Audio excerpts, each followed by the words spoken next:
This is a national emergency. Our work here will ensure a peace mankind has never seen. The world will remember this day.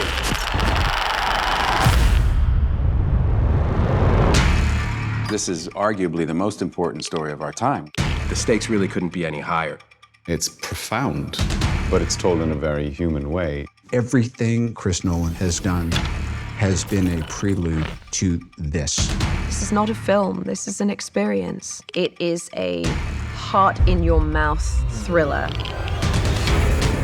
I've been interested in Oppenheimer's story for a long time. At some point, I learned this key piece of information that in the lead up to the Trinity test, they were dealing with the very small possibility that when they pushed that button, they would set fire to the atmosphere of the Earth and destroy the entire planet.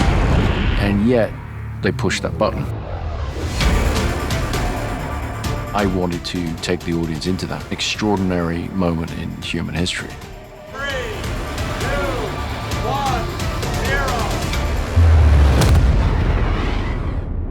All America's industrial might and scientific innovation connected here.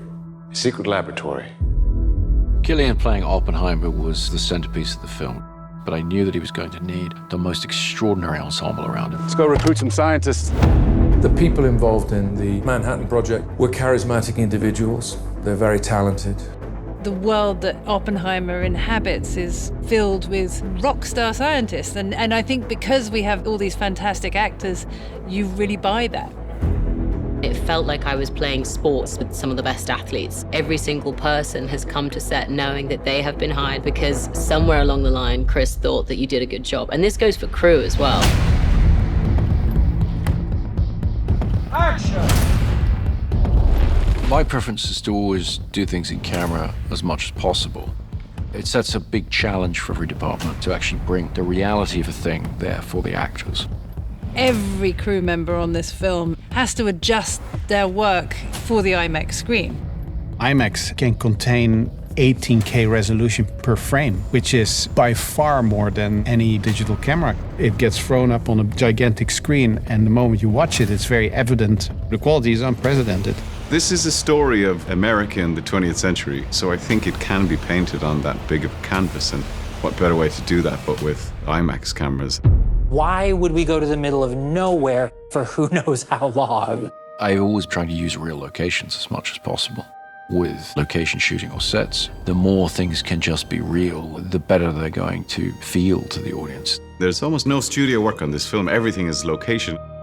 The sets were built in such a way that they felt incredibly authentic.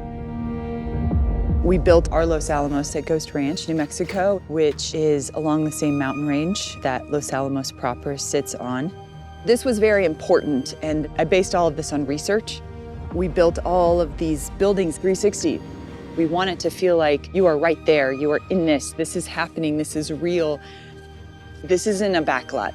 It's just the most transporting thing, you know, when you're there and it just looks exactly like Los Alamos 1940s must have looked, and you know that no detail has been overlooked. You know, we also shot in a huge amount of the real locations. We shot in Oppenheimer's house, in Los Alamos. We shot in Princeton. Walking through Princeton, it's really very funny because people, you know, they're walking around and they go. Shooting those scenes, playing the characters who really had versions of these events happen there, you just get a real charge out of it, you know? This is a matter of life and death.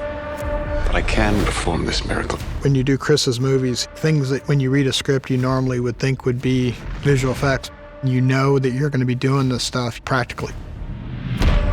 They had to film the world of quantum physics. Their whole unit was one big science project. I was daily very jealous. It's kind of back to the old days. We did a lot of experimentation. We came up with some very interesting analog methods of how to approach this, all of which was leading to the Trinity test, which had to feel nightmarish and terrifying in a way that computer graphics never really is. What we were able to get into the finished film, to me, is extraordinarily beautiful, but also very frightening. Working with this whole team was such a great camaraderie and with the commonality of we are going to get this in camera. I love Chris's dedication to that. It really speaks to Chris and the way he directs. All of the energy goes around the camera. Like, we're all here to do the same thing. Chris makes films for theaters, for movie-going audiences. You know, so you want to see that as it's designed to be seen. Watching this very different sort of film on that big screen, it sort of makes you gasp. You're right in their experience. This is, I think, a definitive moment in the history of modern filmmaking. Do yourself a favor and go see this on as big a screen as you can. With the sound design and the score and the emotionality of it, this is an unforgettable, unmissable experience in a theater. You are the man who gave them the power to destroy themselves. We made Oppenheimer on the largest scale possible because the idea is to come and experience this. His story is monumental and epic and extraordinary. It really has to be seen on the big screen to be believed.